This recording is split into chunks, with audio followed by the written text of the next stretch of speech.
Hello everybody, welcome back to Initial Solution. In this video, I will show you how to download WPS Office in Windows. So let's get started the video.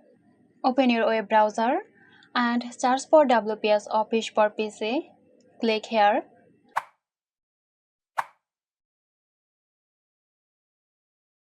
Once you are on the website, click on Free Download. Once the download is complete, locate the installer file. It usually in your download folders and double-click it to run. Now follow the on-screen instructions to install WPS Office. Accept the terms and choose any prepared settings as prompted. Click on Install now. It may take some moments to finish installing. Once installed, you can launch WPS Office from your desktop or Start menu. And there you have it. I hope this video helped you out.